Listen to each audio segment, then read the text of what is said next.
If you're looking for a thrifty way to boost the health of the soil in your garden, cover crops are the answer. Thanks to On the Ledge episode sponsors True Leaf Market, you can rehab your soil the same way that farms do by growing cover crops. True Leaf Market has been selling heirloom and organic garden seeds since 1974, and they offer a great selection of cover crop seeds, including their all-purpose garden cover crop mix, their most popular cover crop seeds for home gardeners. Get True Leaf Market's free beginner's guide to growing cover crops by visiting trueleafmarket.com and searching Cover Crop Guide. And order your cover crops online now at trueleafmarket.com using promo code OTL15 to save 15% on cover crop seeds. That's trueleafmarket.com. Enter OTL15 for 15% off cover crops. Some restrictions apply. See the show notes for full details.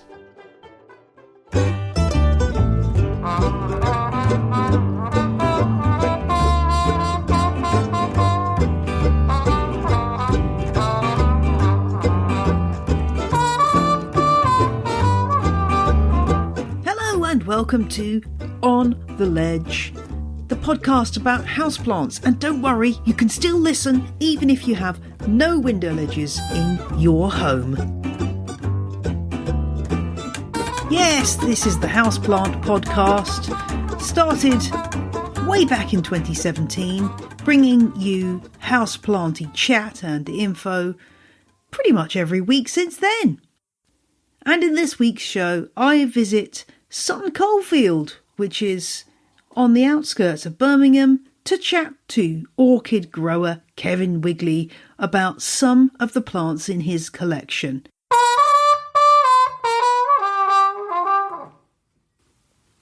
It has occurred to me that I have not done enough episodes on orchids in this podcast over the last 5.5 years, so that's something I'm going to try to put right over a couple of episodes, and that's because this is an incredible family of plants, many of which make fascinating specimens to grow indoors or in a greenhouse.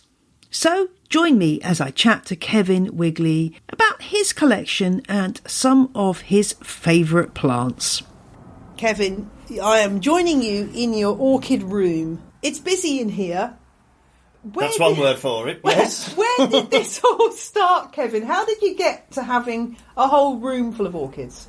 Oh, wow. I've probably been growing orchids since I was 15, and I'm 40, frozen to death now.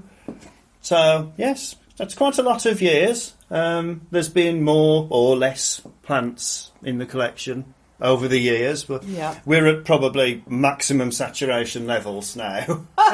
Well, unless you devote the whole of your house into an orchid room, yes, it is. Well, I'm trying.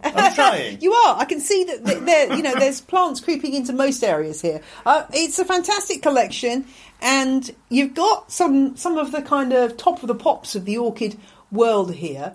What are some of your favourites that you can start me off with? Usually when someone asks me what my favourite is, I'll say whatever's in flower. Good. Well, good as answer. you can see, there isn't a great deal in flower at the moment, but I've got a great deal of time for this Prosthetia cochleata, which I've had for quite a few years now, and is tattooed upon my body. Yeah, literally, you have a tattoo of this. You're not kidding with that. You actually have recently got a tattoo, which yes, I'm looking at on your arm. It's gorgeous and will forever be. I mean, I guess, if things go downhill with that plant, at least you got it on your arm forevermore now. Yes, this is true. I've had it for quite a few years now. It's been divided a few times and pieces sold off back when I could do such things. But it's always been a favourite. I think it always will be. It's just one of the archetypal species that people like to have in their collection. The full name ending in Octopussy? Its clonal name is Octopussy, yes. And we can see why with these amazing... I'm probably going to get the botanical name wrong. Are they petals or sepals? Or what do we call those bits? There are 3 sepals, and there are 3 petals, so it's basically a 6-petal flower, with 1 petal then modified to produce what we call the labellum or the lip, which in this particular case sits at the top of the flower. In many other orchids, the flower will twist through 180 degrees in a process called resupination. That's my new word of the day. So that the labellum sits facing downwards like a landing platform. Right. So that insects can crawl into the flower and affect pollination. But in this particular case, the lip sits uppermost. What it's trying to attract, I don't know. UFOs, possibly. I mean, it's got this amazing structure where it does look a bit like an octopus. There is something in that. Yeah. The regular form of the species has shorter petals, and they sit sort of more in it's still kind of like an octopus, just a smaller one. Yeah. And you chose this one for your tattoo. Did the tattoo artist sort of look at you sideways and go, "Really, Kevin? Are you sure?" Or I suppose they've seen it all in terms of what people want to have put on their bodies. Yeah, part of it was, as you know, I've grown orchids for quite a long time. I've always wanted to get some tattoos, and I thought, well, why don't I get tattoos of plants that I've grown, photos that I've taken, then I know that no one else has got it. I don't really want a picture of me granny on me somewhere, or some meaningless words off a Chinese menu. Indeed. So I thought, well, go for it. You only live once. Now, I'm interested in the structure of these orchids, which is common to quite a few of the orchids I can see in here, where you've got this kind of swollen base and then the leaves. What can you explain that to me? Is that classed as a swollen stem, and why is it swollen like that? Do we know? It's called a pseudobulb, right? And its purpose is simply to store moisture, nutrients, to get the plant through what would be a dry season in its natural habitat. The actual new growths come from a rhizome at the base, and they're produced sequentially. And then, yes, the leaves are produced either from the top or occasionally from side nodes. In the case of some of the other species there, you can see the leaves are all the way down the pseudobulb. But yeah, I mean, they're part of the attraction, I suppose, because they are funny-looking plants. Yeah, and I suppose it's useful as an epiphyte to have that storage there for when conditions are really dry. Because obviously in nature this would be clinging to a tree, and the water is there, it's deluged, and then it's gone, and the plant might have to wait days, weeks for more water. And you do see, as the orchids dry down, the pseudobulbs shrink and shrivel to keep the plant going. It's probably better not to let them shrivel too much, because it's ideal to try and get bigger and bigger ones, because that fuels more flowers. More lead growths as well, which leads then to double the flowers. I'm looking to see if I can find one that's done it, but of course, no, they refuse. They're hiding to cooperate, away, don't they? Well, you see this one here from the base. That could easily send out another shoot. From there, and then you've got 2 lead growths, and that's actually how you then divide them. Now, obviously, you've got this situation of these roots, some of which are in the pot, some of which are questing out. All over the place, yeah. Is it like Phalaenopsis, where you're kind of using those as a gauge to the health of the plant? To an extent, yes. It's important to realise that there are really no permanent parts on an orchid. And although they look as if they're sitting there doing nothing, the important part is the leading growth, the leading pseudobulb. And the most important roots are the ones that come from that. So the further back you go on the plant, gradually the foliage is shed. This is a poor example because it's still foliated.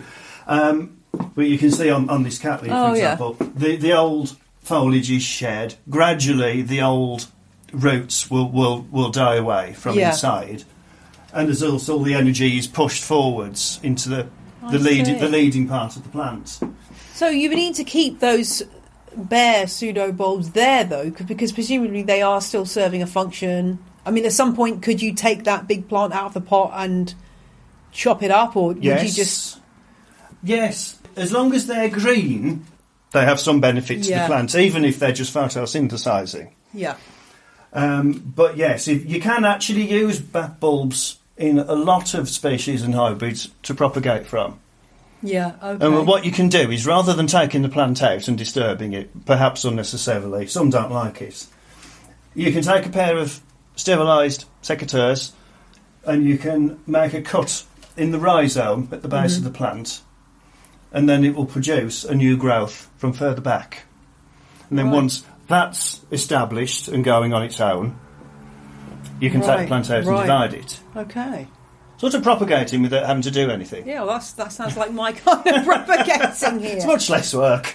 I'm drawn to the beautiful chocolate-coloured and indeed chocolate-scented. Just having a sniff here. I wish this was a smelly podcast, but you're just going to have to bear with me.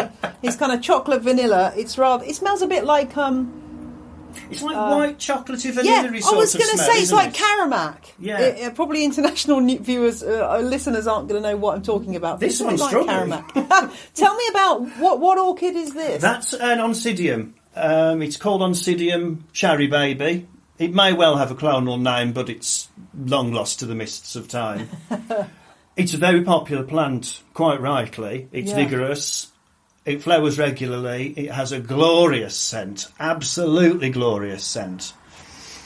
Yeah, I have absolutely no complaints. Yeah, it's really, really lovely. And above it, we've got another flower coming down, which is completely different. But oh yes, tell me about that one. That's well, that is called Coelogyne bird in flight. It's a primary hybrid between two species. Yeah. One of which produces the largest flowers in the genus, which unfortunately you've missed. Because it's just gone now, which is a shame. It's between blooms, as we like to say. So Coelogyne, I mean, I know nothing. I'm going to be brutally honest. I know nothing about Coelogynes. They're a bit niche. Okay, well, I mean, my listeners love niche. So is this another epiphyte? They are. And... I mean, it's got that pseudo-bulb again. Yeah. The leaves almost look a bit aspidistra-ish to me. They do, especially some of the more upright species, like we've got Coelogyne aspirata at the back there, which produces really very big growth. That's huge. Up to a metre tall. Yeah. But yes, that does look like a massive aspidistra, which it has its... Yeah, which it has its attractions. They have the benefit of being almost impossible to overwater in my experience. Okay. Which is why I tend not to grow them hanging in baskets unless they're in flower, because the flowers hang down. Right. I find them an absolute pleasure to grow. They're no trouble. They don't pick up pests or diseases as a rule, unless you do something really heinous to them. Mm-hmm. And you're rewarded with these fantastic flowers. Yeah, the flower is very delicate. It's kind of well, this one's a sort of a two-tone chocolate and cream, I would say. Has this got any scent? I'm not tall enough to be able to smell that one. It does. You might only get the Cherry Baby because of where it is. Yeah, that's true. Oh no, that's sort of a similar, slightly more vanilla-y, lemony than to my nose. Yeah, but... I mean you're quite lucky there, because some Coelogynes can be, let's say, not so pleasant. In terms of scent. Interesting. And in fact, Coelogyne speciosa, which is out of bloom at the moment. Well, that's a great specimen, though. Look at that. It's really packed into that pot. Yeah, it wants repotting, really. Has that reached the stage where you're thinking, I need to repot that fella? Yeah, what I tend to do is try to ignore what the roots are doing, because it's better to wait for the growths to get to the edge of the pot and then think about repotting. Right. Not that they resent being disturbed, they don't. You can tear them to pieces and all the back bulbs will grow as well. But this is a very variable species, so I've got 5 or 6 different varieties of it. Right. And they vary in scent. Some of them are absolutely lovely, and some of them are really sort of old underpants, kind of. Okay. I'm not sure Yeah, don't stick your nose in that one. I mean, presumably some pollinator is attracted to the smell of old underpants, but who knows? Who knows, yeah. The mind boggles, doesn't it? Yeah, the mind does boggle. They come in a variety of colours, as you can see over here. We've got white. That's lovely, yeah. Which is another primary, but using Coelogyne moriana as a parent. Again, it has a nice scent, and is a reliable bloomer. It's on the large side, really, but it is actually quite well behaved. Yeah. I would recommend Coelogyne as something to grow. Are they hard to get hold of? Is it not so many growers around, or? Well, there aren't that many orchid nurseries in Britain now. No. And the one down in Devon that's left, am I allowed to name them? You can name them. Burnham Nurseries down in Devon have quite a collection of Coelogyne themselves, which is where a lot of my plants came from. So, no, they're not too difficult to get hold of. Yeah, they are highly really recommended. I mean, I guess it's that difference between the ones you know, everyone sees the Phalaenopsis. The Phalaenopsis is not something that's limited to the houseplant and orchid world. It's just a plant that everybody has. They've broken through. And I suppose maybe to some extent some of the Dendrobiums have gone the same way. But things like the Coelogyne really...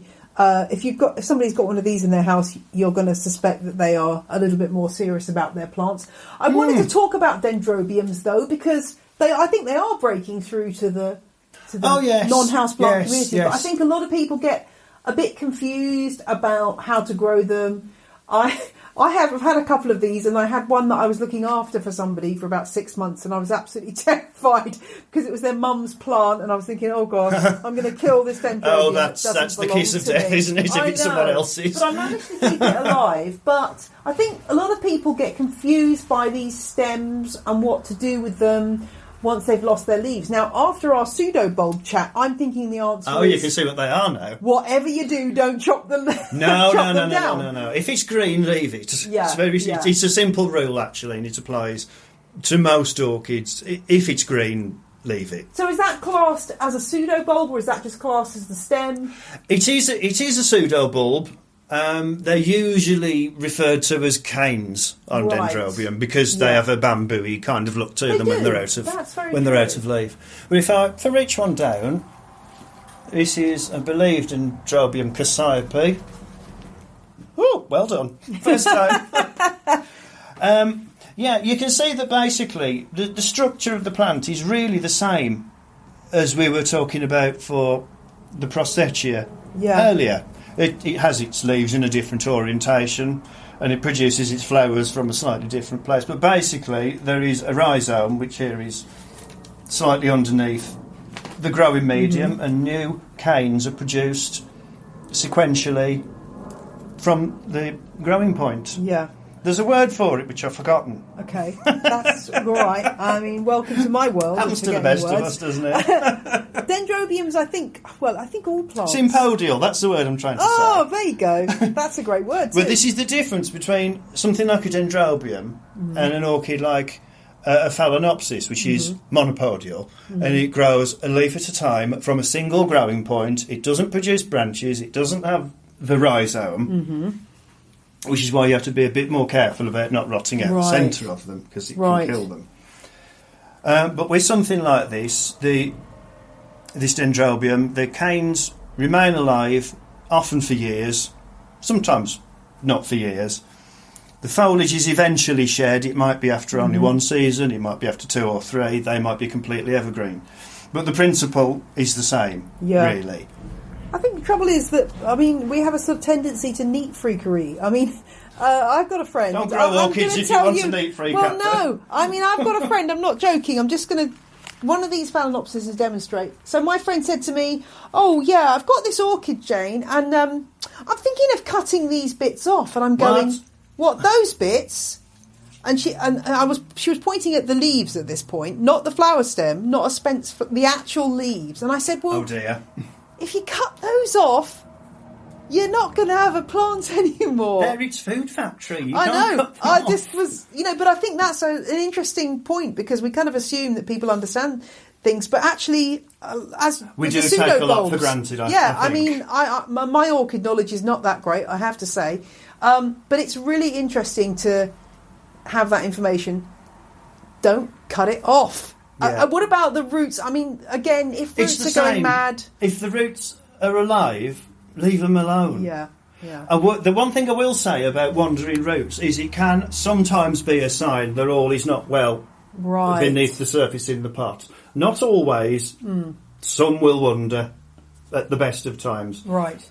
But I have seen pictures on Instagram and on Twitter where there's obviously root issues going on under there. So and that applies to all orchids. Right, they're trying to escape from It kind of is that. They're looking for somewhere more amenable to them to go and to attach to. Yeah. If you've got a dendrobium that you've bought and it's flowered, this is the eternal orchid question. Whenever I do a houseplant talk, I always get afraid when people ask me about orchids because, as I've said many times, I don't really know that much. Compared to the level of knowledge I have of other plants, is not that great. But I always get that question about how do I reflower my dendrobium? Yeah, the answer to that does vary. Yeah, the answer really is kind of, well, it depends. I can't, again, going back to the point about I can't see your house. With dendrobium specifically, I guess, number one, don't cut off those canes. What else do we need to know? Well, dendrobium is quite a big genus. Right. Comprising quite a lot of quite varied plants. Now, this one that I've reached down for us to have a little look at is what's called a nobile type dendrobium, which are the ones that you usually see around Christmas time or in the early spring, usually white flowers all the way up the canes, absolutely beautiful. Yeah. They are strictly seasonal growers. They need a cool winter. I try not to give people minimum temperatures because if you say 10 degrees in winter, that's, it's a minimum, not a target. So very good point. I like that phrase. I'm going to use that. But it's true. They don't actually like being kept that cold. But what it does is sends it into a sort of, I'm going to say, semi-dormancy. And then they bloom in the spring when conditions start to warm up again. So you have to try to replicate that. Having said that, there has been a lot of breeding done with nobile type dendrobiums now. And quite a few, because I grow on the warm side, really, for them. But most of the plants I've got in here of that kind are quite easygoing, and they are becoming more temperature tolerant, which means if you've got a room that is on the warm side, provided you give them enough light in the winter, another important point, they'll bloom regardless of temperature. Right. And there's a good example of that would be this one up here, which is called Green Surprise. Okay. And it was a surprise when it flowered. Because the flowers are in the name. They are really green. Oh, really? It's an unusual colour on that type of orchid. But it blooms absolutely spectacularly. So nobile type dendrobium, I grow it warm and it flowers. Yeah. Okay. So if in doubt, it's always worth a try. Yeah. But what you can also do is just put it in a cooler room for a few weeks over the winter and that'll do the job. Yeah, yeah. Now, there are other kinds of dendrobium which grow warmer. Here's a nice one. Now, this one comes from Papua New Guinea, or its parents do. It hasn't been given a clonal name, unfortunately, so it's just got the cross, Polysema cross alexandri. But look at that for a flower. Oh, that's rather special, isn't it? They're quite bizarre. The detail on that. If only I had my glasses on, I could actually see the hold it over here.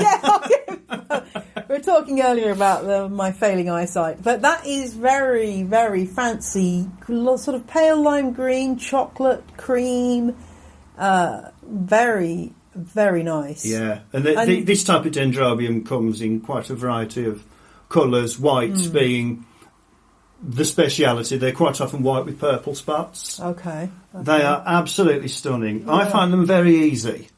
Much easier, actually, than the nobile types because they don't need that rest. Okay. They're quite happy being kept warm and bright and evenly moist all year round. If I sniff this, am I going to get anything out of it? Is it going to... It's not horrible. Oh, it's a... if only if my nose was better, I could identify that smell. It's It's not strong, but it's quite pleasant. Yeah, I can't think what that reminds me of. Is it? It's very subjective, isn't it? The sense of smell. Very subjective, but you're right. It is pleasant, not strong, but very pleasant. They're not so easy to get hold of, and I can't really understand what the issue with them is. Is it because they're bigger, like they're more unwieldy, or? I don't think they really are. It doesn't look that. Yeah, I mean, that's an adult flowering-sized plant. The other good thing about this type is that these old canes will continue to bloom for years on end. Right. Even if they lack leaves? Yes. As long as they're alive, there is a reasonable chance that they'll still flower. That's really interesting. So, yeah. Now, the type of Dendrobium that you usually see in garden centres, it produces sprays of usually purple or sometimes white flowers from the tips of the canes. I don't grow them. There's a good reason for that. They're what we call hard cane Dendrobiums. They've got very, very firm, usually wrinkled canes. They shouldn't be wrinkled, but they usually are. Very stiff, leathery leaves, usually at the top. They look a bit like this. This isn't one, but they've got that sort of look to them. I find them difficult. Yeah. They've got a bit of a reputation for being divas.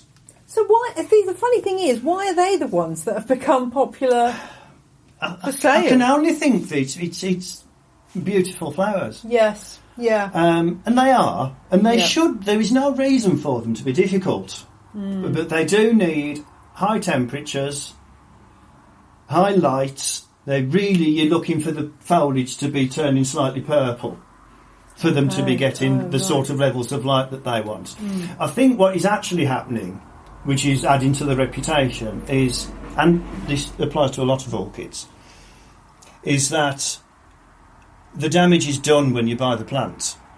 And they're grown very fast on the continent in usually a coir kind of material that, when you get them home, really doesn't suit the plants. The coir breaks down far too fast and it chokes the roots. But you usually find that by the time you bought it in the garden centre, the plant's already got no roots.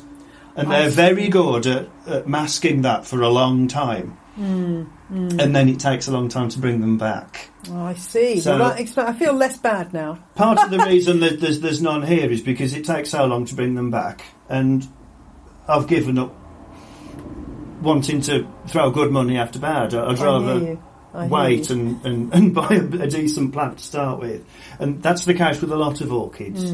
But of course, it's not really in the continental nurseries' interests for you to grow the plant on. That's not what their MO is, really, is it? They want you to buy a new one. True. And that's why one should be buying really from specialists, because they... And please do, they are dwindling at a rate of knots. Now, talking of flowers, we have to address this guy. Oh, the Psychopsis. Looks like something... I mean, it looks like a kind of a praying mantis type thing going on here. This flower's got some... A candidate for a tattoo, actually. I mean, a tattoo of that would be amazing. You'd have to have it on your thigh or something, because it's quite expansive. Tell me about this one. Is it orange and yellow? These are fantastic. I can't get over that. Its name is Psychopsis mariposa Green Valley. Okay. They're related to the Oncidiums, so the chocolate-scented one that you had a sniff at. You keep having a sniff. Save me some. It's like, it's a therapy. It's gorgeous, isn't it? It'll fill the room this afternoon. Yeah, I'm sure. Yes, but the Psychopsis produce this long, thin stem that can be quite tall. This is a short one. And then they bloom sequentially, one at a time, maybe in a sequence of 4 or 5, and then it'll have a few months off, and it will keep blooming from this stem for years. So as the plants mature, they produce more flowering stems, and you get... I see. They are fantastic. These also have a reputation for being difficult, but it's only because they don't like stale potting medium, which is why I grow them in a basket like this. It's a plastic bog standard basket with a hook on the top. But what I've also done is I've stood a net pot in the bottom to aid the drainage. Actually, I don't think it needs it, having watched the plants. And then they're slow, but they just grow. This is a fresh flower spike that it's produced for me, because it feels like it. There seems no rhyme nor reason to when. Well, but it's like magnificent. a carnival sort of outfit or something. Yeah, Notting individual Hill flowers Carnival, are short-lived, but That's there'll so be cool. 4 or 5. Wonderful. And if you do have an accident and damage the spike, actually they can regrow from the nodes, much like a Phalaenopsis would. I see. And coming on to the old Phalaenopsis, I mean... It had to happen, It had to happen. But I've got to mention them because so many people do grow them. Yeah. I mean... They're a wonderful entry into the world of orchids. Well, do you think there's anywhere left to go with the breeding of Phalaenopsis? Is there any sort of like unicorn Phalaenopsis that somebody's still trying to create? Oh, you mean like the fabled blue? Well, yeah, there you go. Is there going to be a blue Phalaenopsis anytime? I have seen that there has been some genetic modification going on. You don't have to whisper that, it's okay. Well, I really bellowed it anyway, didn't I? To produce a sort of it isn't quite blue. Orchids really aren't very good at blue. It's genetic. But it has produced a very nice sort of violet mauve coloured flower, which I find very attractive. Whether it'll come onto the market, I don't know.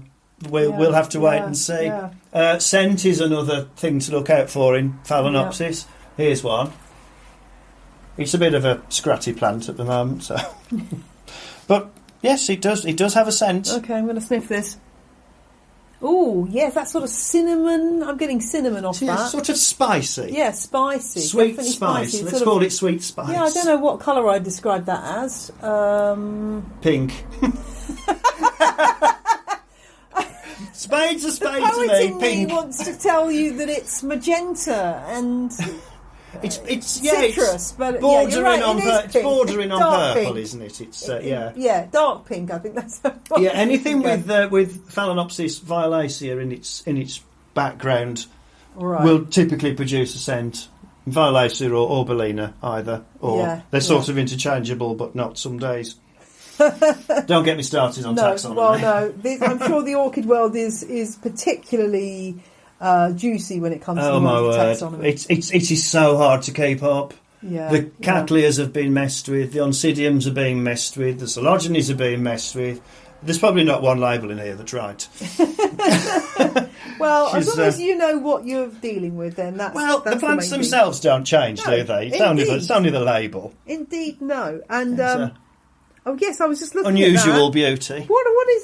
What is that one? That's a very nice. That's a bulbophyllum. Oh, bulbophyllum. This looks like, I don't know. It looks like a sort of an orchid flower party, and everyone's invited. It reminds me of a sort of a gang of lanky teenagers. It isn't scented, and that, for bulbophyllum, is generally a blessing. Okay. Do they go for the sort of rotting flesh approach? Or? Oh, yes. Well, not just rotting flesh. There's a variety of quite foul odours that emanate from their vicinity on a regular basis. They must be attracting something that just likes to land on something rank. This one, however, is blessedly without scent. Oh, and it's only a miniature. It's in what's that, a 6 centimetre pot? And will that stay small like that? It is, yeah. It's a miniature. And that's handy for, it'll I guess, grow, for anyone, but it won't. Yeah. It doesn't sort of get gargantuan like. I mean, that's the joy, I guess, of this particular family, in that they're so varied. There's so much variegation. I mean, some of those ones at the back there, I can't think what genus they were, but they're enormous. And yet you've got these tiny ones here. Yes. The Coelogyne, yeah.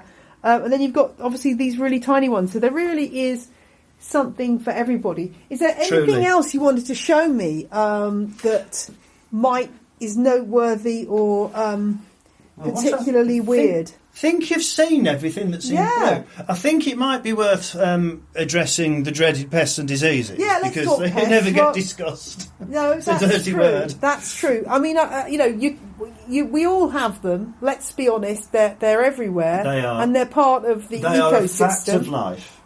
Do you have any words of wisdom for those of us dealing with? All pests? I can say is, every orchid grower I know is constantly battling with pests and diseases. Mm-hmm.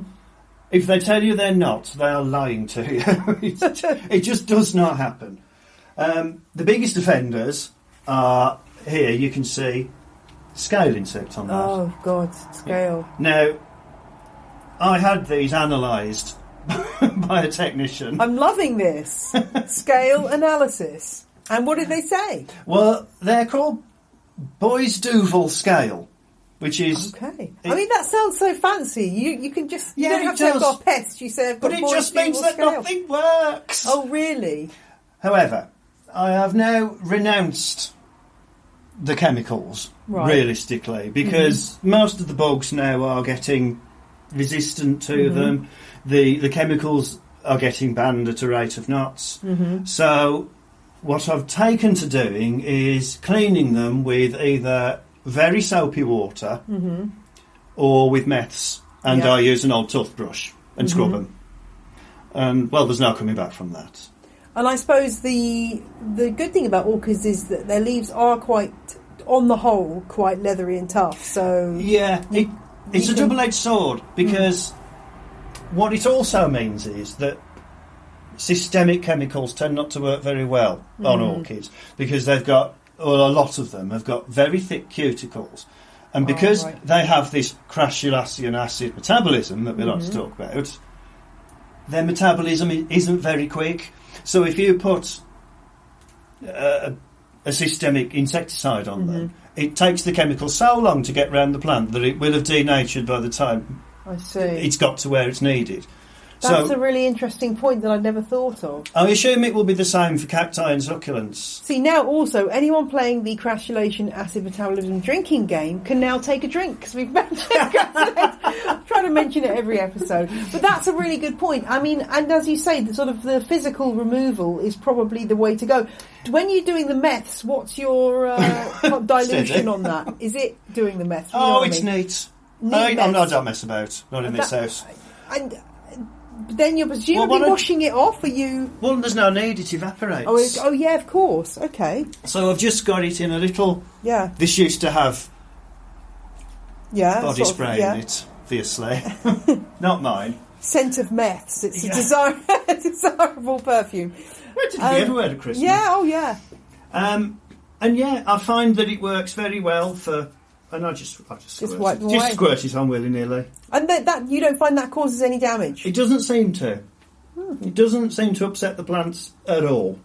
Oh, what you will often find is that the leaves will go... I'm looking for one now. Of course I can't see one. But the leaves will go spotty, especially if you've had them in the new growths, and then you kill the bugs, great. Yeah. The leaves grow out, and of course they're already damaged. Yes. And you'll also find that where there's been pests and there's tiny little puncture marks on your leaves, of course that lets in fungal disease or all sorts, bacterial diseases. That's what's happened over there with that spotty catasetum. Yeah, okay. I don't worry about that too much, because it's deciduous anyway. They'll all be gone by that's going to be Christmas. Right. That's because this is also a spider mite magnet. Okay. Such joy. Yeah, you think Marantas are bad? What is this? What species is this? Well, it's a hybrid, but this is one of the, let's say, Cycnodes Taiwan Gold cross Cycnodes warzuekii. Also known as spider mite magnet. Also known as Cycnodes super swan. Oh my gosh! Okay. Look a bug. See? Yeah. Pests and diseases, they're a fact of life. Yeah, I think Scale, people get terribly mealies. het up about them, don't they? But I mean, it does add to your workload. I suppose that's the thing. When you do find pests, it does make extra work. When you've got this level of plants, yes, going through them one by one takes a lot of time, and sometimes I am just not in the mood for it. Of course, I can totally sympathise with that. But hopefully, but they usually come back well from it. Yeah, they can recover, and they've got those pseudo bulbs to keep them going. They are tough. The most important thing with growing orchids is look after the roots. It's always the roots Doesn't matter what leaves are doing, look after the roots. And when you're watering, do you have any special concoction, or is it just tap water, or what's your water? Well, we're very lucky here. Our water comes from Wales. It's not borehole water or anything like that. It isn't really messed about with. It's soft water. The orchids seem to like it. They don't complain. That's great. Oh, for soft water. My water is hard as hell. I think for most orchids it's not going to damage your plants. It's more likely to just leave mucky marks on your leaves than anything else. Yeah. Some are more evangelical about it than others. My own personal take is that rainwater is great, but all sorts of God knows what will come in with it. True fact. So it swings and roundabouts. We've got good water, so I use it. I water them with the hose pipe. Yeah. If I'm feeling very lazy, or if I'm going away, I'll bring the hose pipe in here and give them a good dousing. They don't complain. As I've said, you literally can't overwater Phalaenopsis or Bulbophyllums. Yeah. And it works fine. So yes, it is what it is. Well, Kevin, it's been a delight to come and look at your orchids and have a sniff of some of the choice flowers. It's I must like it because I haven't whaled out any stinkers for you. No, well, there you go. I mean, I'm very impressed. I mean, this is when not having a very good sense of smell is probably a bonus. I'm waiting for a Stapelia to flower at home, and I'm expecting that to be a bit of a show. Peg it's on in your the nose. greenhouse, fortunately. But it's a beautiful collection, and let's hope that we can encourage more growers to try things like Coelogynes and have a whirl into the world of orchids, because it's fabulously fascinating. So thank you very much. You're very welcome.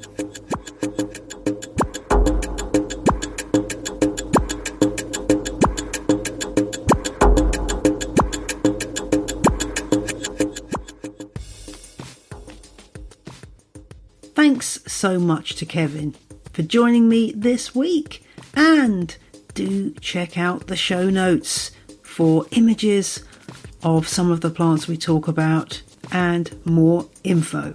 There will be more orchid content coming in upcoming episodes. I just did another interview with a grower today, so the flowering bonanza continues. But that's all for this week's episode. So join me next Friday for more tip-top houseplant content. Have a great week. Bye.